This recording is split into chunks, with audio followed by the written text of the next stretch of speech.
No nanny could handle the billionaire's twin sons until a maid's daughter came into their lives and changed everything they thought love couldn't fix. The Andrade family had everything money could buy, except peace.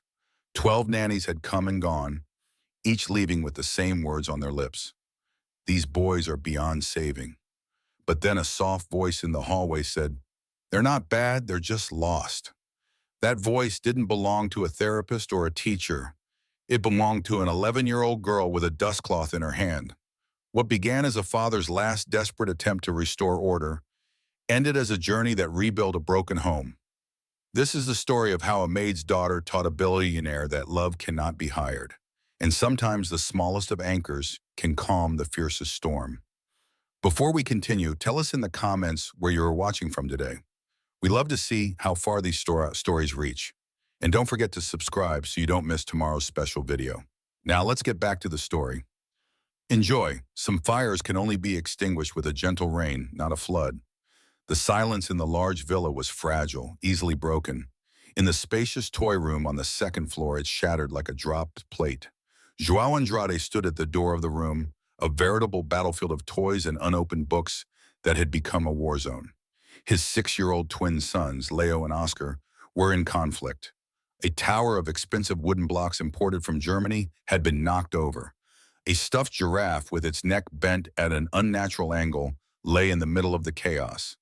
Leo, his face covered in tears of rage, held a bright red fire truck. Oscar, with an equally stormy expression, tried to wrest it from his brother's hands.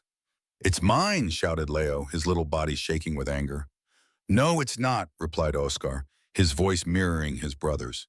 This was the scene that had greeted the latest nanny, a woman with a PhD in child psychology, shortly before she gave up. She had lasted 3 days.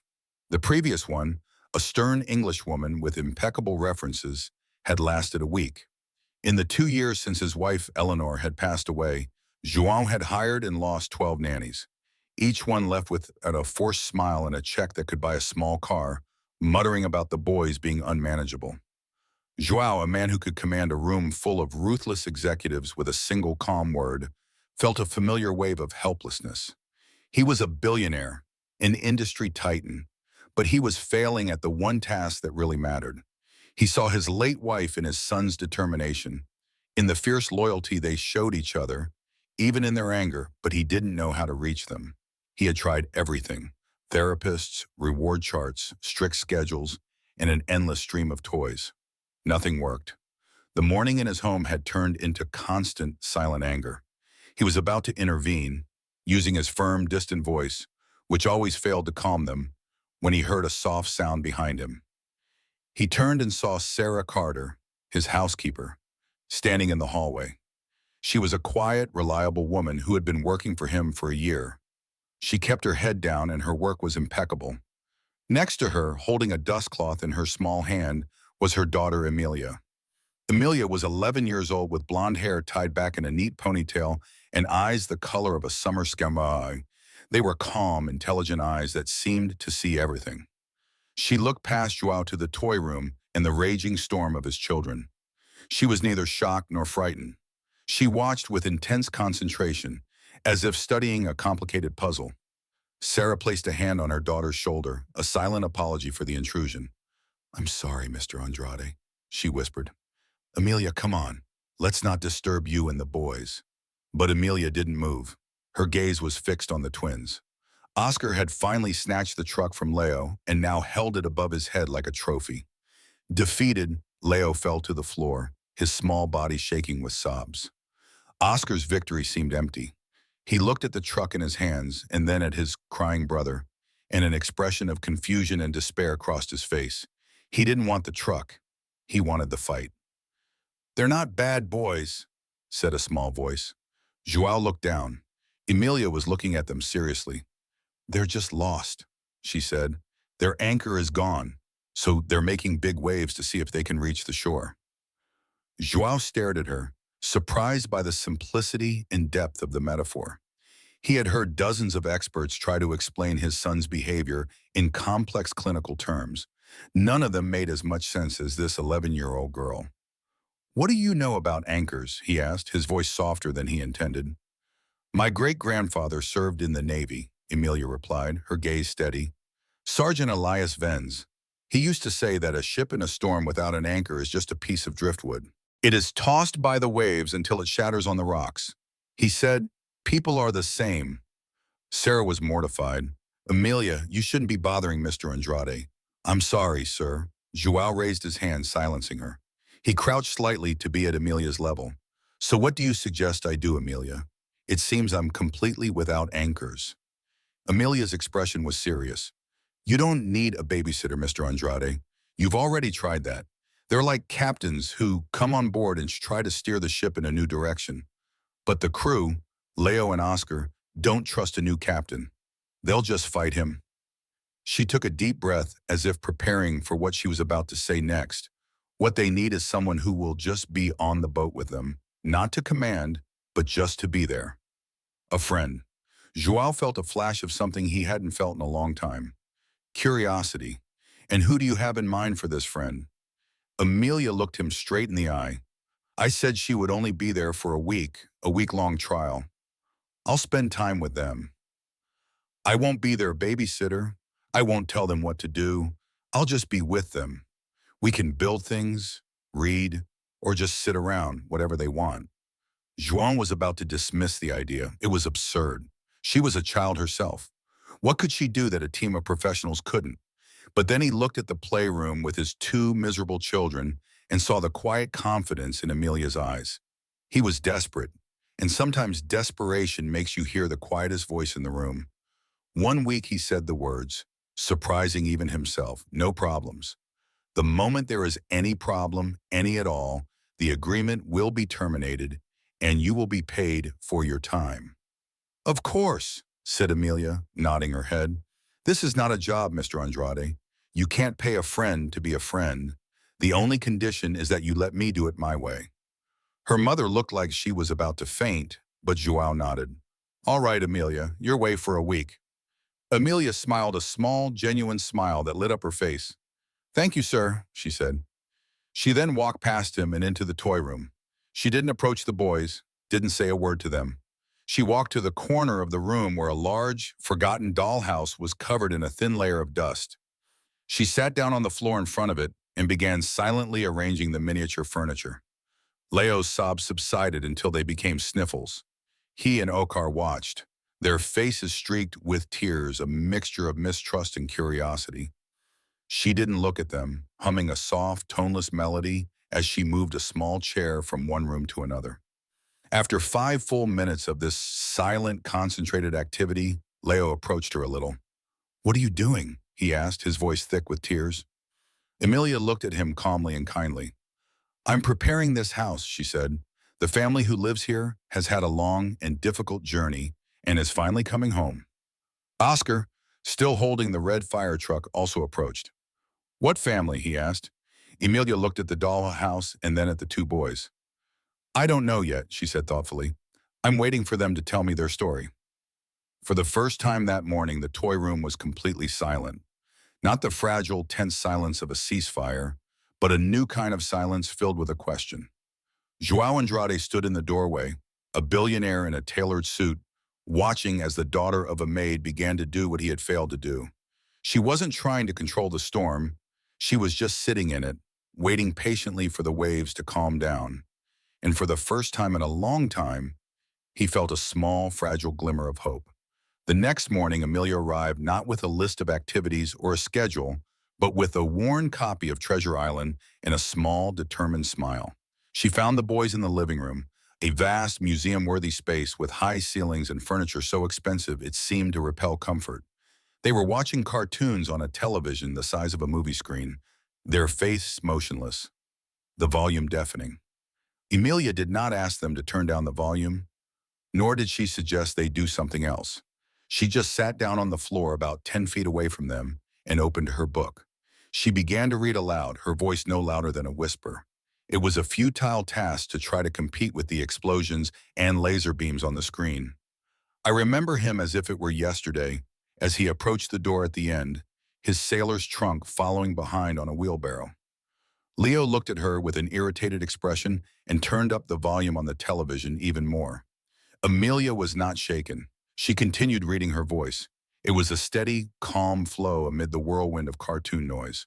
A tall, strong, brown-skinned man with a black braid falling over the shoulder of his dirty blue coat. After 10 minutes of this, Oscar, bored with the cartoons, finally got up and walked over to her. He stood over her, frowning. "We can't hear you," he said defiantly. "I know," Amelia replied without taking her eyes off the book. "This story isn't for the whole room, it's a secret. It's only for those who are close enough to hear." She continued reading. Oscar hesitated for a moment, then with a sigh sat down on the floor a few steps away from her. A minute later, Leo, unable to resist his brother's curiosity, turned off the television and joined him. Amelia read for an hour. She used different voices for the characters, her tone rising and falling with the rhythm of the sea. She didn't stop to ask questions or check if they were paying attention. She simply gave them the story as an unconditional gift. When she finished the third chapter, she closed the book. "That's all for now," she said. "Why did Leo demand her voice, revealing his interest? What happens next?" "The rest is for tomorrow," said Amelia, getting up. "Stories need to breathe." Later that day, she found them in the playroom, pushing toy cars back and forth, listless. The energy of the previous day's fight had disappeared, replaced by a melancholy boredom. "I was thinking," Amelia said casually, "this room is too big. It's hard to feel safe in such a large space." The boys looked at her, then at the vast room. They had never thought of it that way, but she was right. It was a room designed by an adult to impress other adults, not a place for two little boys to feel cozy. "My great-grandfather," she said, lowering her voice slightly, as if sharing a secret. "He had to build forts all the time. In war," he would say, "a good fortress isn't for keeping everyone out, it's for creating a safe place for your own." Oscar's eyes lit up. "Can we build a fortress?" "I don't know," said Amelia, feigning uncertainty. "A fortress is a lot of work. You need a good engineer and a strong construction team." "I'm the engineer," Leo declared. "I'm the construction team," Oscar shouted. For the next 2 hours, the playroom was a hive of activity. Under Amelia's silent guidance, they dragged all the cushions, pillows, and blankets from the living room sofas. They used chairs as support beams and a large velvet blanket as a roof. They worked together, forgetting their previous quarrels and replacing them with a shared purpose. Leo, the engineer, meticulously planned where each wall should go. Oscar, the construction crew, carried the heavy pillows into place. João came home that night and stood there with his mouth open. In the middle of his perfectly decorated millionaire living room was a monstrous, uneven fortress of pillows and blankets. It was a glorious mess, and from inside it he could hear something he hadn't heard in years: his son's laughter. Not the wild, maniacal laughter of a tantrum, but a genuinely happy sound. He approached and peeked through the opening in the blanket door. Inside, by the light of a single flashlight, were Amelia and her two children. They were eating peanut butter sandwiches on paper plates, a feast in their new castle. "No adults allowed," said Oscar with his mouth full of sandwich, but without malice in his voice. "This is the Andrade Fortress," Leo added proudly. "Is it for us?" João looked at Amelia, who just gave him a small, knowing smile. He then realized that she hadn't just taught them how to build a fortress. She had taught them how to build a space for themselves, a refuge from a world that had become too big and sad for them. She had given them back a little piece of their childhood. That night, as he put his children to bed, they were still excited. "A fortress is only as strong as the people inside it," said Amelia. "We are the strongest people in the world," murmured Leo sleepily. "Yes," added Oscar, his eyes already closed. João stood at the bedroom door, looking at their peaceful faces. He thought of the 12 nannies who had tried to impose order on his son's chaos. They had all failed, and then came this 11-year-old girl who understood that sometimes the only way to deal with calm is to build a pillow fort right in the middle of it. João went back down to the living room and looked at the ridiculous and wonderful fortress. He smiled a genuine smile for the first time in what seemed like a lifetime. The week was not over yet, but something was already beginning to change in the quiet and lonely corridors of Villa Andrade. A soft rain was beginning to fall. The next day, a new challenge arose, not from the boys, but from the outside world. João's older sister, Carlota, arrived for her weekly visit. Carlotta was a woman who moved through the world as if it were a series of rooms that needed redecorating. She was tall, elegant, and had a voice that could cut through butter. She believed that children, especially boys, needed structure, discipline, and a good dose of fear. She had long advocated that Leo and Okar be sent to a boarding school on the North Coast, a place specializing in taming unruly children from wealthy families. She entered the house and her eyes immediately fixed on the partially dismantled pillow fort in the living room. Her perfectly shaped eyebrows rose. "My God," Joao said, her voice laden with disapproval. "What is this? It looks like a student dorm." "The boys were playing," Joao replied in a neutral voice. "Playing," Carlotta scoffed. "They should be studying or practicing French. They are 6 years old. The formative years are slipping away." She found the boys in the backyard with Amelia. They weren't playing on the expensive swing set or the custom slide. They were kneeling in the dirt in a small, neglected garden behind the guest house. Amelia was showing them how to pull weeds. "This was my great-grandfather's favorite thing to do," she said in her calm, steady voice. "He used to say that a garden is like a person. You have to pull out the weeds, the anger, the sadness, so that the good things have room to grow." Leo lifted a long, stubborn weed, its roots covered with dirt. "This one is really angry," he said with a grumble. Carlotta watched from the perfectly manicured lawn, arms crossed, her face a mask of disbelief. "Joao, are you serious?" she hissed, turning to her brother. "You're making them work manually with the maid's daughter. What the hell were you thinking?" "Her name is Amelia," Joao said with a hint of defensiveness in his voice. "And they're happy. They're dirty," Carlotta corrected. "And that's completely inappropriate. A child should not be responsible for raising other children. What qualifications does she have? What is her methodology?" Before Joao could answer, a small crisis arose in the garden. Oscar, trying to pull out a particularly large weed, accidentally knocked over a small watering can, splashing muddy water all over Leo's shirt. The old Leo would have exploded, would have screamed, pushed his brother, or run crying into the house. Carlotta braced herself for the inevitable tantrum, but Leo just stared at the mud stain on his shirt. He looked at Oscar, whose face was already contorted, expecting a fight.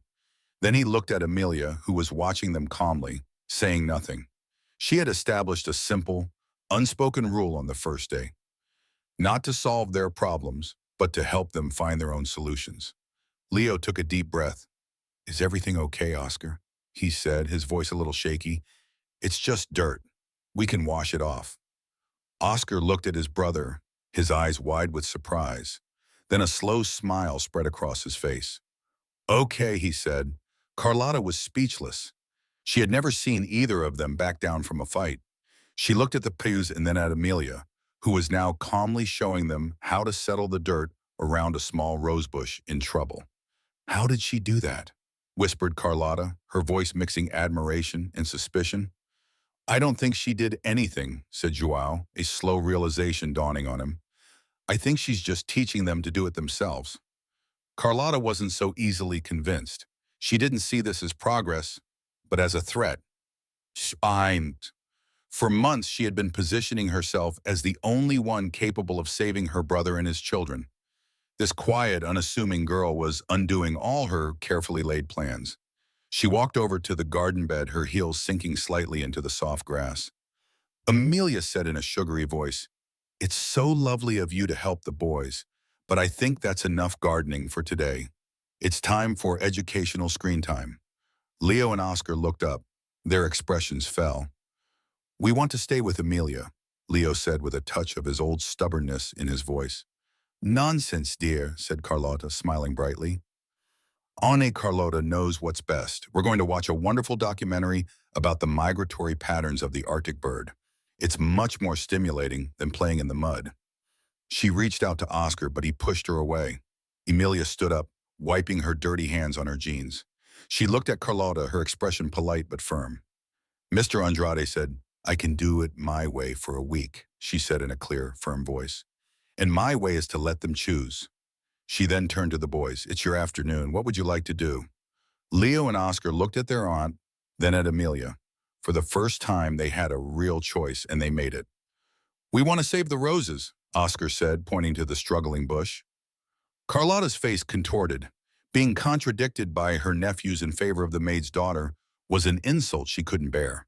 She shot Joao a look as cold as ice. "We'll discuss this later," she said before turning on her heel and walking back to the house. The air was thick with tension after she left, but Amelia just smiled at the boys and handed them the watering can. "A rose bush is a very brave thing," she said softly. "It has thorns to protect itself, but it still blooms and shows its beauty to the world. It knows that you can be strong and delicate at the same time." As Joan watched them, he knew that his sister was a storm on the horizon. She would not give up easily. She saw the boys as a project, a reflection of the Andrade surname. Emilia, he began to realize, saw something totally different. She saw two small, brave boys who just needed someone to help them find their own way. Carlota didn't give up. She was a woman who saw a problem and immediately began to formulate a strategy for its annihilation. The family was no longer just a nuisance, it was an obstacle. And Carlota had a lifetime of experience in removing obstacles. The next day, Carlota showed up under the pretext of a peace offering, a visit to the largest and most expensive toy store in town. It was a place of overwhelming sensory stimuli, a cathedral of plastic and noise with aisles stacked to the ceiling, with every conceivable form of entertainment. In short, it was the last place on earth Amelia would have chosen to take the boys. "Will it be a treat?" Carlotta announced with a smile as bright and hard as a diamond. "After all their rustic activities, I thought they deserved a little modern fun." "You can come too, of course, Amelia. It will be an excellent opportunity to observe the children's proper engagement." The unspoken message was clear. This was Carlotta's territory, a world of price tags and status, a world where Amelia, with her quiet manners and her second-hand copy of Treasure Island, would be completely out of her depth. Joao, taken aback by his sister's apparent generosity, agreed. He had a series of back-to-back meetings and was relieved to have the boys occupied. He noticed the flicker of hesitation in Amelia's eyes, but Carlota's enthusiasm was a wave pulling them all along with it. The toy store was just as chaotic as Amelia Tamara had described. Loud music blared from hidden speakers. A demonstrator sent a drone buzzing over their heads. Children screamed and ran through the aisles, grabbing colorful boxes. Leo and Oscar, who hadn't been to a toy store in over a year, were immediately overwhelmed. They stopped right at the entrance, eyes wide, clutching Amelia's jeans. Carlota, in her element, took charge. "Now, boys," her voice cut through the noise. "Each of you can choose 3 things, anything you want. Ana Carlota will take care of it." This was the ultimate test, a temptation designed to prove her point that deep down all children were greedy and materialistic. She expected them to run through the store, grabbing the most expensive and enormous toys, proving that Amelia's quiet influence was only a temporary distraction. But they didn't. They clung to Amelia, their faces pale. The sheer volume of choices was paralyzing. It wasn't a toy room with a finite number of items. It was an endless landscape of desires, and that was terrifying. "It's too loud," Leo whispered, his voice trembling. Amelia crouched down, creating a small island of calm amid the chaos. "I know," she said softly but clearly. "It's a lot. Let's make a plan. My great-grandfather always said, 'Never go into battle without a map.'" She looked around, her eyes scanning the store, not as a consumer but as a strategist. "What's the one thing you'd like to be able to do more than anything else?" Oscar thought for a moment. "I want to build a real robot," he said. "One that moves." Leo nodded. "And I want to paint a picture that looks as real as a photograph." "Those are our missions," Amelia said. "We're not here to wander around the store. We're here to find the robot parts and the special paints. We're on a treasure hunt." She gave them a purpose, a filter through which to view the overwhelming chaos. Suddenly, the store was no longer a confusing maze. It became a map, and they were explorers. Carlota watched with a tightening smile as Amelia led the boys, not to the flashy, ready-made toys at the front of the store, but to the quieter, more creative sections in the back. They spent half an hour in the aisle with construction kits, carefully comparing different sets of gears and circuits. They spent another half hour in the art supplies section, where Amelia showed them the difference between watercolors and acrylic paint, and helped Leo choose a set of fine-tipped brushes. They left the store an hour later, not with their arms full of expensive plastic, but with 2 modest boxes. Oscar had a complex robotics kit that would require weeks of patient work. Leo had a high-quality artist set with a large canvas. These were toys that required thought, effort, and imagination. Carlotta was furious. Her plan had failed spectacularly. She had tried to drown them in excess, and Amelia had taught them to swim. Well, Corlici, Carlotta said, forcing a laugh as they returned to the car. That was educational. I suppose simple things appeal to simple people. Amelia didn't take the bait. She looked at the boys in the back seat, who were already examining their new treasures. Their faces lit up with a focused excitement she had never seen before. They weren't just excited about the toys themselves. They were excited about what they were going to do with them. When they arrived at the village, Joao was waiting for them. He had finished his meetings early and said with a smile, "Did you buy the whole store?" They got two things, Carlotta said with a sharp voice of annoyance. Some terrible, complicated kits. The idea was clearly Amelia's. She seemed to think that childhood should be a chore. Joao looked at the boxes his children held as if they were gold. He looked at their faces, which glowed with pride and purpose. He had bought hundreds of toys, toys that were used for an hour and then forgotten. He had never thought of buying a project for them. I think, he said slowly, looking at Amelia with new respect. It was a brilliant idea. Carlotta's face hardened. She realized she was losing, and when Carlotta Davis started losing, she stopped playing by the rules. The storm broke the next day. It came, like most storms without warning, on a sunny afternoon. João was in his office on a conference call with the board of directors when he heard a scream coming from the living room. It wasn't the cry of frustration or playfulness of a child. It was a cry of genuine terror. He slammed down the phone and ran. He entered the living room to find a scene of pure chaos. Carlotta was on the floor, clutching her arm, her face contorted in pain. A heavy, ornate vase lay shattered on the marble floor beside her, and a few steps away, frozen in horror, stood Leo and Oscar. Amelia was behind them, her face pale. My arm hurts. Carlotta's tears streamed down her face. I think it's broken. They were throwing a ball inside the house and hit me with it. Amelia was right there. She didn't do anything to stop them. João's blood ran cold. He looked at his children, who were staring at their aunt, their expressions a mixture of fear and confusion. He looked at the broken vase, a precious heirloom that belonged to his grandmother. Boys, he said in a dangerously low voice. What happened? We were just playing catch, whispered Leo, his eyes filled with tears. It was an accident? An accident? Cried Carlotta, hugging her arm as if it were a wounded bird. They were being completely out of control. I told them to stop, but they didn't listen. She pointed a trembling finger at Amelia. She encouraged them. She said they needed to release their energy. I could have been blind.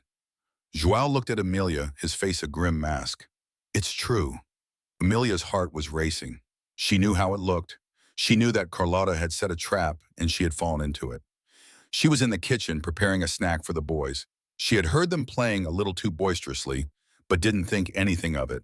She returned to the living room just in time to see the ball slip from Oscar's hands, fly through the air, and hit the vase, shattering it on the floor. Carlotta, who was right next to her, let out a theatrical scream and collapsed. They were playing, said Amelia, her voice trembling slightly.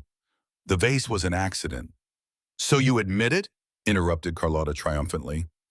You were supervising them and allowed them to destroy a priceless family heirloom and hurt me. That's what happens when you leave children in the care of another child. It's negligence, João, pure and simple. João felt a wave of dizziness. All his worst fears were coming true. He had trusted a girl, and his children had gotten out of control. His sister was injured, his property destroyed. The delicate balance of the last few days had shattered like the vase on the floor. Amelia, he said in a cold, hard voice, go home. We'll talk about this later. The words hit Amelia like a physical blow. She looked at him with pleading eyes. She opened her mouth to try to explain, to say that Carlotta was exaggerating, that her arm was fine, that it was all just an act. But she saw the look on his face, the anger, the disappointment, the doubt, and she knew that he wouldn't believe her now. She turned and left the room. Her small shoulders slumped in defeat. Leo and Oscar began to cry, not because they were in trouble, but because their friend, the only person who had understood them, was being sent away. As soon as Amelia left, Carlotta's attitude began to change. The hysterical tears gave way to a cold, calculating look. "Dear Joao," she said, standing up and carefully flexing her supposedly broken arm. "See, I told you this was a mistake. These boys need a firm hand. They need professional help.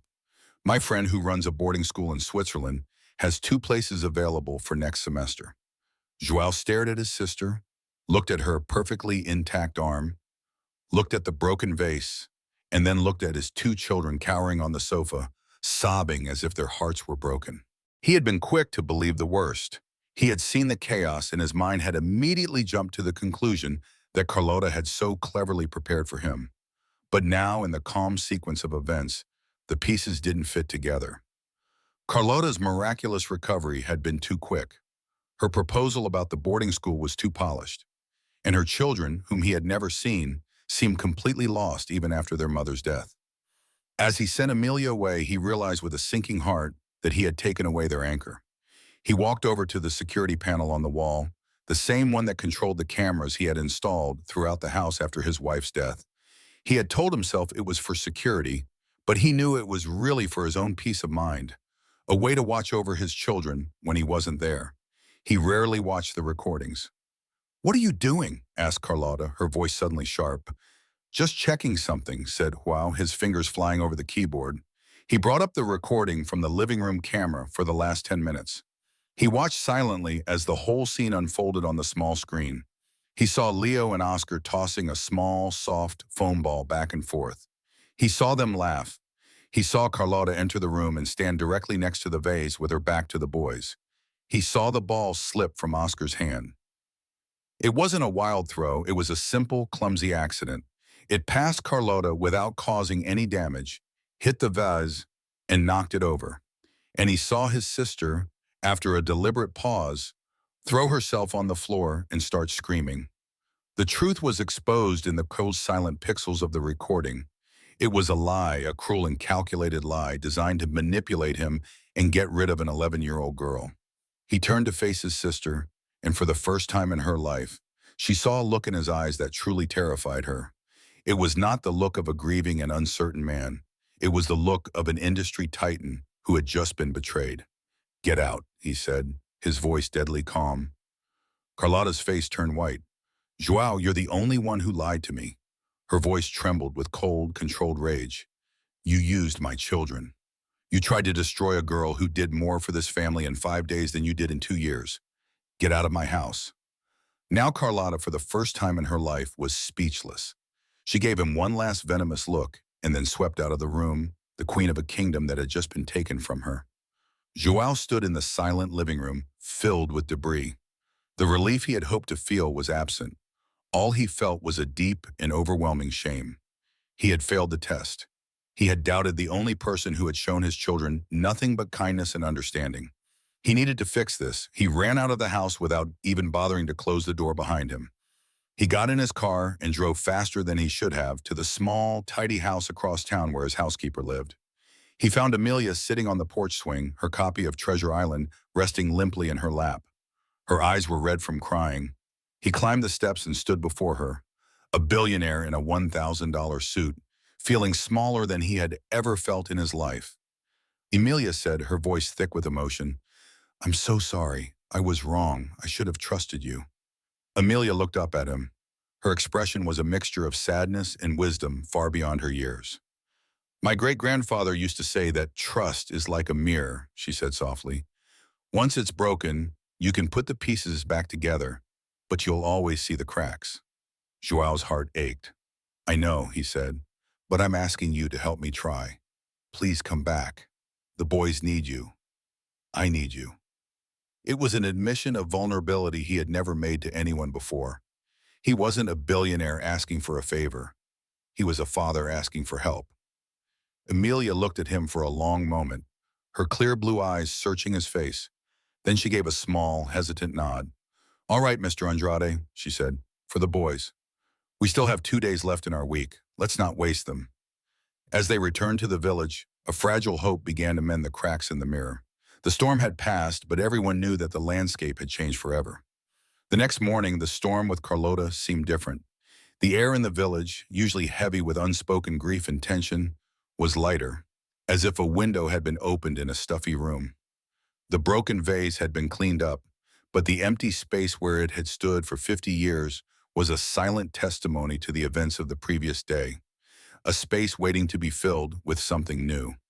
She arrived not to the gloomy silence she was accustomed to, but to a vibration of quiet anticipation.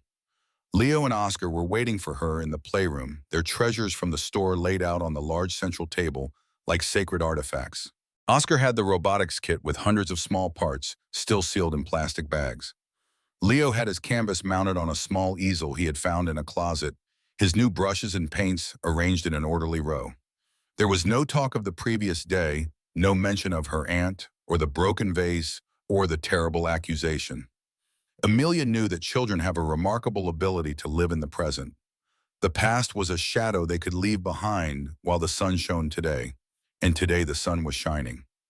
"I don't know where to start," said Oscar, looking at the complex diagram inside the robot. It looked like the blueprint of a spaceship, a chaotic map of wires and gears. "It's very difficult. My great-grandfather used to say that the only way to build something big is to start with a small, perfect piece," said Amelia, pulling up a chair. She didn't touch the box, didn't point to the instructions, just sat down with him.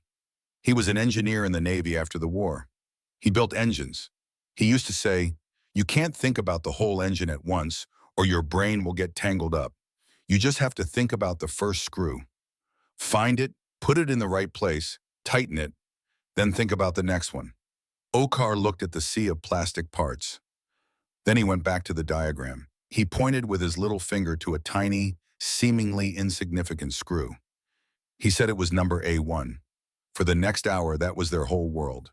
They found the A1 screw. They found the small plastic casing it was supposed to attach to.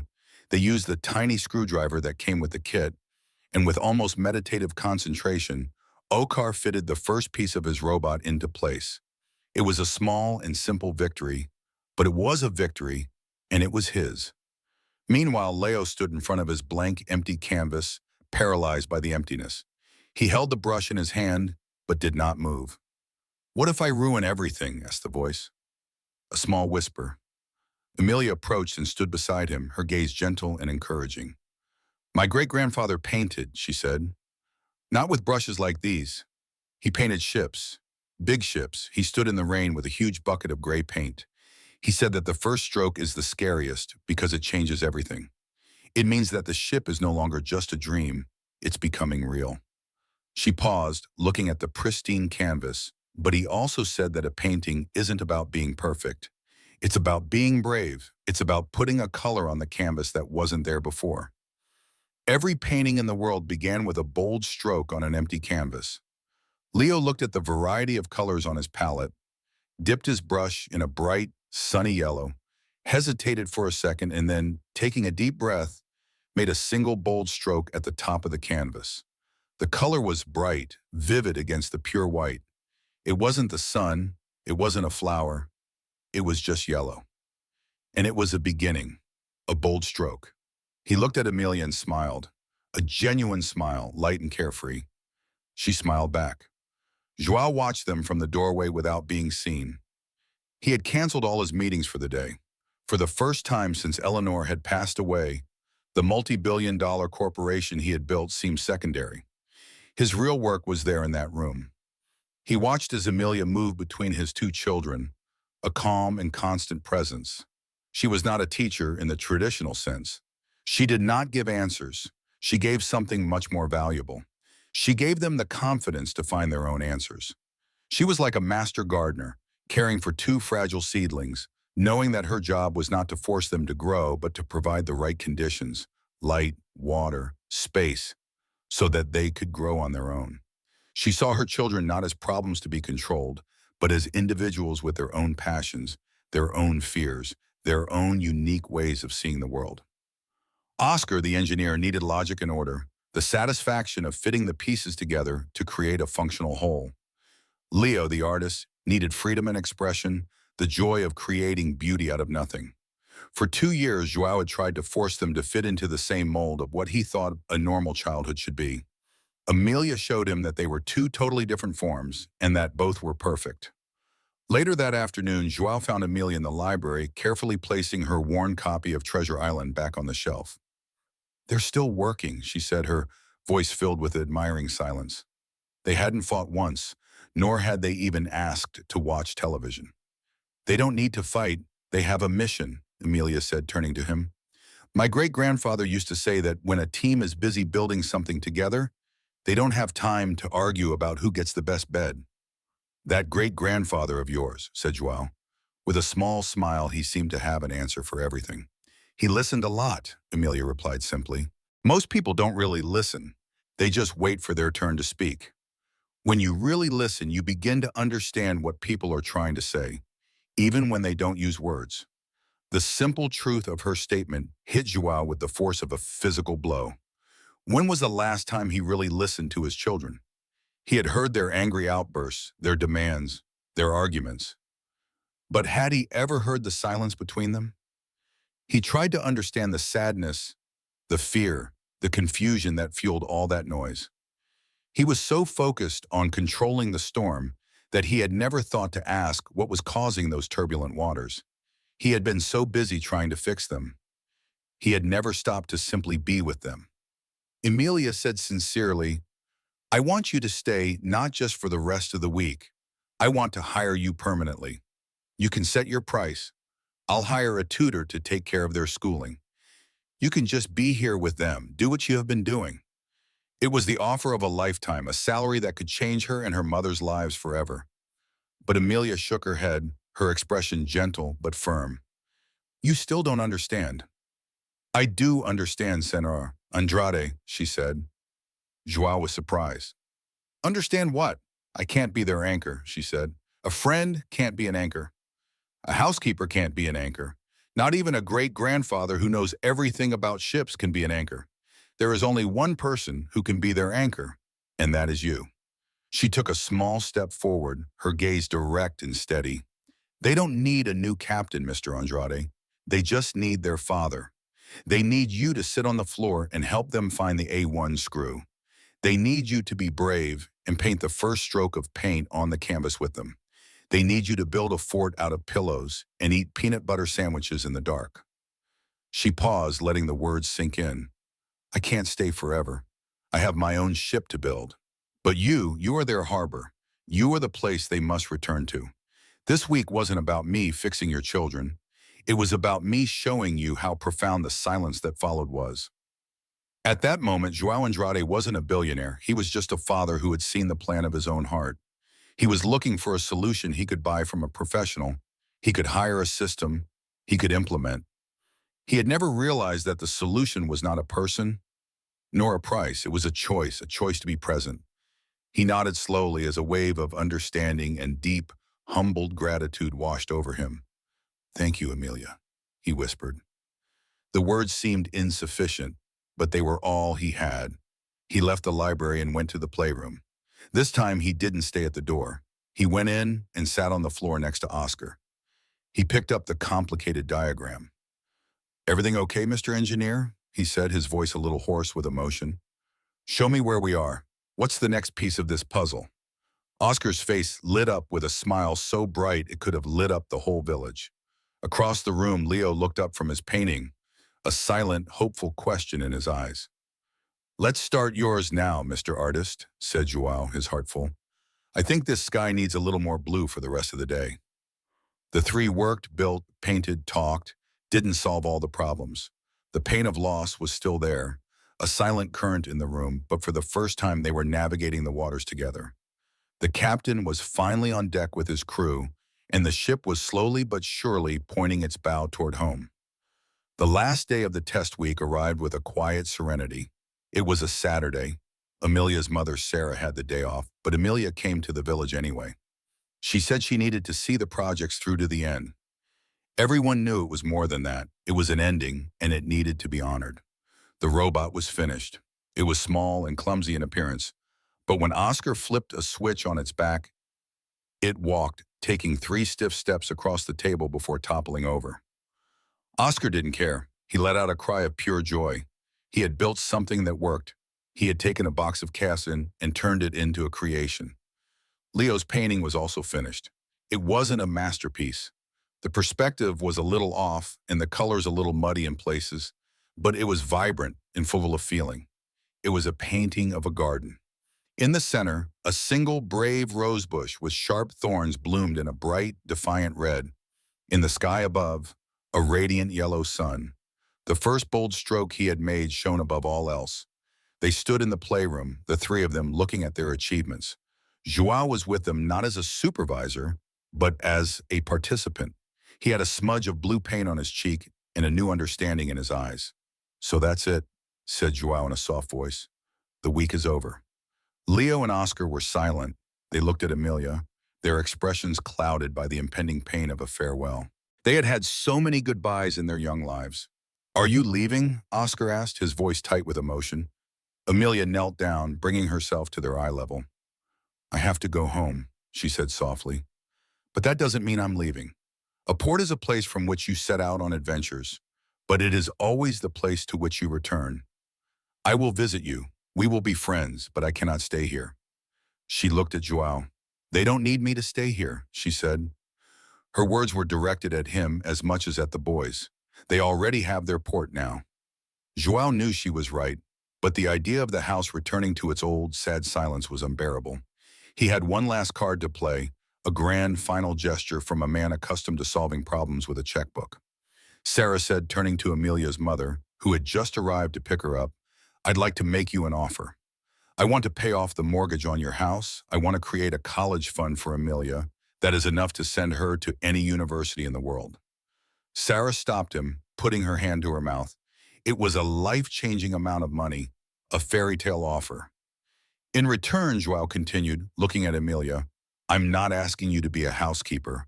I'm asking you to be a consultant, an advisor. I want you to come here once a week and just talk to me. Tell me what you see. Help me stay on course." It was a desperate and clumsy attempt to keep her in their lives, to formalize the magic she had brought into their home. But it was Amelia who responded to his voice, full of a gentle and unshakable strength. "You don't need to buy my friendship, Mr. Andrade." Her calm words cut through the grand offer. "And you don't need to pay me to see things. All you need to do is open your own eyes." She walked to the window of the playroom that overlooked the large, immaculate gardens. "You have all this land," she said, pointing to acres and acres of perfect grass. "But boys don't need perfect grass." She pointed to the small, forgotten patch behind the guest house, where they had pulled weeds and saved the only rosebush. They needed that. She said they needed a place where they could get their hands dirty, a place where things could be messy and imperfect and still beautiful, a place that was theirs. Then she conveyed the last and most powerful truth, the one that would reshape the Andrade family legacy forever. "My great-grandfather told me something else," said the clear, strong voice, filling the silent room. "He said that the richest man in the world is not the one with most money, but the one with the strongest anchor. He said, a man can own a dozen houses and still be homeless. But if he builds a real home, a place of safety and love, then he owns the whole world." She turned from the window and looked at the billionaire, the housekeeper, and the two boys. "Stop trying to buy them the perfect childhood, sir." Andrade said, "Just have the courage to build it with them. That's all they've ever wanted." With that, she took her mother's hand. "Come on, Mom," she said. "Let's go home." Joao watched them leave, didn't try to stop them. The urge to write a check, make a deal, control the situation had disappeared. In its place was a calm and deep clarity. He was the harbor. The next morning, Joao Andrade, CEO and industry titan, did not go to the office. He went to the local hardware store. He returned not with a team of professional landscapers, but with a shovel, bags of soil, and a dozen small, hopeful rose bushes. He found his children in the playroom, silently looking at their completed projects. "Come on, boys," he said with a genuine smile on his face. "We have work to do. Let's build a garden." And so they did. Father and sons dug in the dirt, got mud on their clothes and calluses on their hands. They tore up a large patch of perfect, useless grass and created something new. It wasn't neat or professionally designed. It was messy and a little crooked, but it was theirs. They weren't just planting roses. They were planting roots. A few weeks later, a small package arrived for Amelia. Inside was a beautiful leather-bound diary. On the first page, in Joao Andrade's elegant handwriting, was a brief note.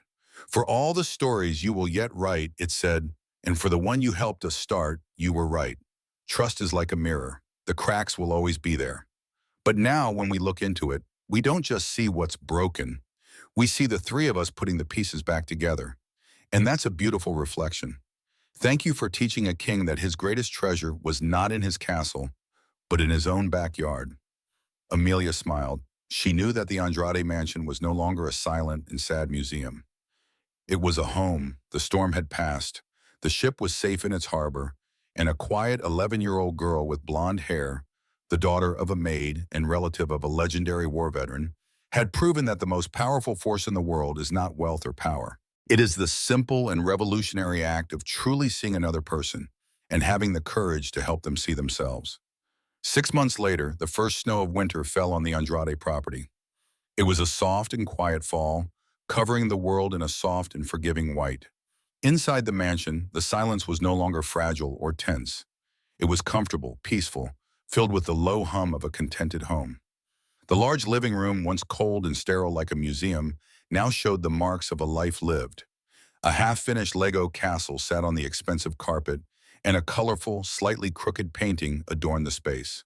Leo's second masterpiece, a portrait of the family, hung proudly in the empty space where the antique vase had once stood. The biggest change, however, was outside the house.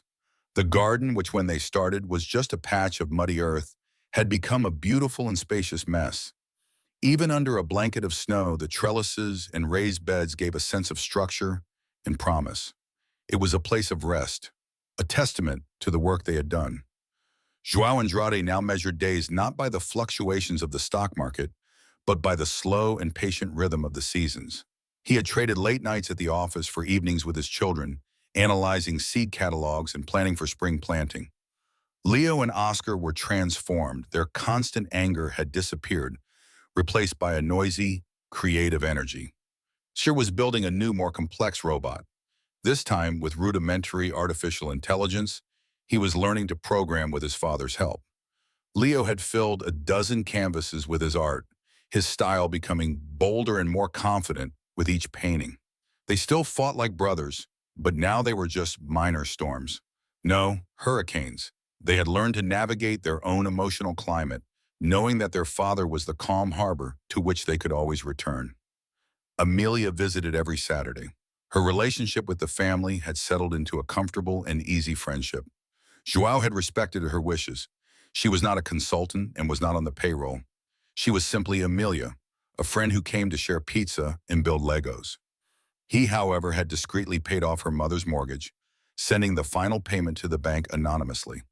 When Sarah received the letter confirming that the house was paid off, she just looked at her daughter and smiled, a silent understanding passing between them. On a snowy Saturday afternoon, the four of them were in the kitchen, a room that had once been the exclusive domain of the staff. She was making hot chocolate from scratch, a messy and chaotic process with cocoa powder scattered everywhere and marshmallows sticking to everything. Joao laughed a deep, genuine laugh, while Oscar tried to use a robotic arm of his own creation to stir the pot.